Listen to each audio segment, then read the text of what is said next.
Ekipe ya Rayon Sport yasinyanye amasezerano y'imyaka 2 na AS Group isanzwe ikora ibijyanye na tapandigo mu mujyi wa Kigali ndetse no hirya no hino mu ntara. Ibi aya masezerano bimeze bite? Ese ni ahe mafaranga araza guhabwa ekipe Rayon Sport cyangwa se yahawe iyi ekipe? Hano kuri Verite TV niho mugiye kubyumva bagambere. Hari benshi bakomeje kugenda bavuga ngo ni miliyoni 120, abandi ati ni miliyoni 80, abandi ati ni miliyoni 140. Ese turamenya uvuga ukuri arinde? Verite TV kuje kuba tubabwira ngo bimeze bite ibikubiye muri aya masezerano. Mwakurikiranye igikorwa cyo gusinya amasezerano ku bitangazamakuru bigiye bitandukanye, ariko ntabwo mwaje kumenya ngo ese umubare wa nyawo uri muri aya masezerano w'amafaranga ni ayahe? Ese ni miliyoni 140 ni ku mwaka cyangwa ni muri iyo myaka 2 bamaze kuba basinyanya ni company yitwa AS Group? Tugiye kuba tubibarambura tubabwire ngo bimeze bite. Nako kandi turaza gukubitira kuri company ya RGL Security, ni company ya Uwayezu Jean Fidel, ngo yo ntabwo izongera amasezerano muri equipe ya Sport. Ese byaje kugenda bite? Byose ndaje mbe kuvira imuzi ni muzingo. Rero na amasezerano na Rayon Sport yasinyiwe ku cyicaro gikuru cy'iyi equipe hariya rwose Kicukiro kuri uyu wa kane, hari ku itariki 23 Gicurasi, aho ubuyobozi bwayo bwatangaje ko rero ama equipe yabo y'abagore n'ay'abagabo azajya yambara uyu muterankunga ku maboko y'imyenda. AS Group rero izajya ikorera Rayon Sport amakarita azahabwa abanyamuryango b'iyi ekipe bakajya ngo bakoresha muri serivisi zigiye zitandukanye, harimo kugura itike y'umuryango nyine y'ubunyamuryango, membership card, kugura itike y'umwaka wa shampiyona, season tickets mu ndimi z'amahanga, ndetse n'izindi serivisi zisanzwe zikorwa n'iki kigo. Perezida w'iyi ekipe ya Sport Uwayezu Jean Fidel yavuze ko gusinyana na tapandigo bigiye gufasha iyi ekipe ya Sport mu kongera umubare w'abakunzi babo, kuko ubusanzwe uko yari nyine uko yari yakoze byacaga bamwe intege. Rero yagize ati umwaka ushize twakoze amakarita y'abafana ngariko twagiye tugira imbogamizi zirimo ko ikoranabuhanga yari akoranye ritari rigezweho, ndetse no kuba byari bigoranye kuyageza ku bayaguze. Rero ubu hamwe na AS Group tuzakora amakarita afite ikoranabuhanga ryo ku rwego rwo hejuru, ndetse buri muntu azajya abona ikarita yaguze nyuma y'umunsi aho yaba ari hose. Ubuyobozi rero bwa Rayon Sport bwatangaje ko mu byumweru 2 aya makarita ari bube yageze ku isoko, aho umunyamuryango w'iyi ekipe ashobora kuyigura aciye kuri serivisi za Rayon Sport zisanzwe, akanda akanyenyeri 702 urwego kuri telefone ye yiguriye. Rayon Sport rero nubwo tatangaje umubare w'amafaranga izahabwa n'iki kigo, bivuze ko mu mwaka ushize igikorwa cyo kugurisha amakarita cyabahaye miliyoni 52 z'amafaranga y'u Rwanda zonyine, miliyoni 52 z'amafaranga y'u Rwanda zonyine. Ariko amakuru agira kuri Verite TV aremeza neza rwose amafaranga Rayon Sport ishobora kuba yahawe kuri iyi nshuro n'uyu muterankunga wayo. Ese aya mafaranga angana iki? Yemerera tuze kubigarukaho ku musozo w'iyi nkuru. Reka mpite nkubwira ko rero umuyobozi w'iyi ekipe ya Rayon Sport Uwayezu Jean Fidel yatangaje ko ikigo cya RGL Security Company gisanzwe gitera inkunga iyi ekipe cyababwiye ko kitazongera amasezerano nayo ubwo azaba ashojwe muri Nyakanga.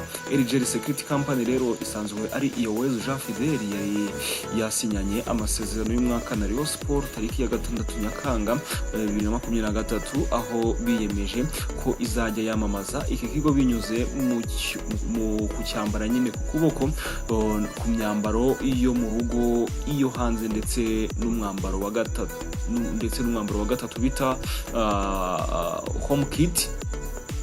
aya masezerano rero yashoboraga kongerwa kundi mwaka. Byemejwe ko rero bitazakunda nk'uko perezida wa Rayon Sports Uwayezu Jean Fidel yaje kugenda bitangaza. Yagize ati equipe Rayon Sports yari isanganywe abafatanyabikorwa babiri yambara ku kuboko barimo LG Security ndetse na Chop Life. Kuri ubu tuzagumana Chop Life, naho LG yamaze kutwandikira itubwira ko tutazakomezanya mu mwaka utaha. Kuba LG Security Company ivuye muri Rayon Sports byaciye amarenga ko perezida w'iyi equipe Uwayezu Jean Fidel usanzwe ari na nyiri iki kigo ngashobora kutazongera kwiyamamariza kuyobora Rayon Sports ubwo manda ye izaba ishojwe mu kwezi k'Ukwakira uyu mwaka.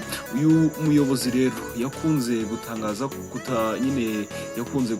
ko abakunzi b'iyi equipe baramutse bamusabye kuguma muri iyi equipe ngo ko yakongera kwiyamamariza, ariko amakuru agera kuri VT TV avuga ko bishoboka ko atakongera kwiyamamaza kubera ikibazo cy'uburwayi nk'uko nawe yakunze kubyitangariza. LG Security Company rero ni ikigo mpuzamahanga gicunga umutekano w'abantu n'ibintu kimaze imyaka irenga 30 gishinzwe, ariko kimaze imyaka 13 gikorerwa mu Rwanda kuko kihakorera kuva mu mwaka wa 2010. Ifite abakozi basaga 3,300. Itanga serivisi zitandukanye zirimo gucunga umutekano hifashishijwe kamera, abarinzi, ibyumba bitabaza, gukumira inkongi z'umuriro ndetse n'ibindi. Iki kigo rero kikaba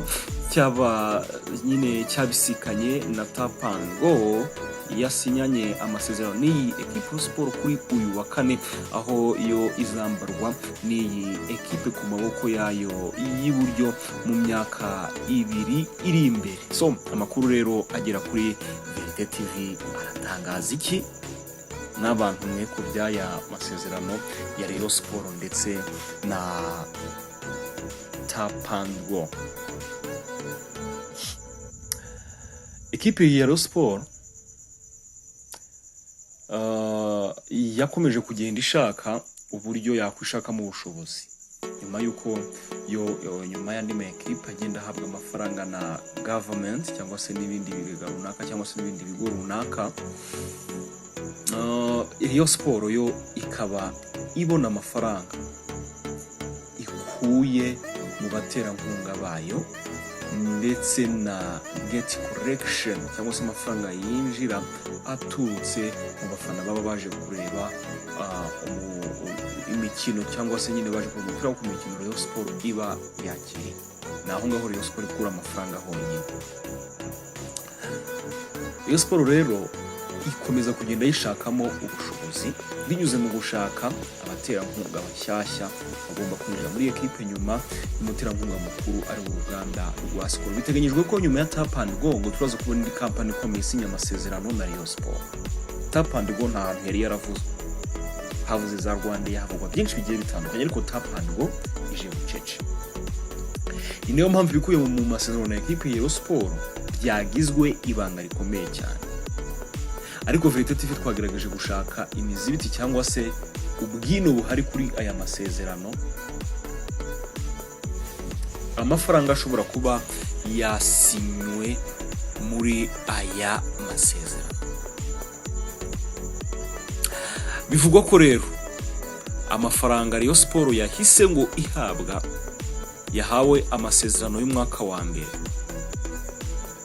Bivugwa ko umwaka umwe muri aya masezerano, umwaka umwe muri imyaka 2, umwaka wa mbere ari wo watangiye nyine ugomba gutangirana n'iyisazira 2024-2025. Ku ikubitiro Rayon Sports yahawe miliyoni 150. Gutyo bimeze, miliyoni 150 nizo zahawe equipe ya Rayon Sports ku masezerano nyine y'umwaka wa mbere. Biteganyijwe ko umwaka wa kabiri w'amasezerano naho bazahabwa miliyoni 150, ubwo zikaba miliyoni 300 mu gihe kingana n'imyaka 2. Gutyo bimeze muri Murera kuri mu masezerano ya Rayon Sports ndetse na Tapango. Gutyo bimeze ngenyemerera dusoreza ngaha tuze gukora amakuru agezweho. Turabakunda cyane.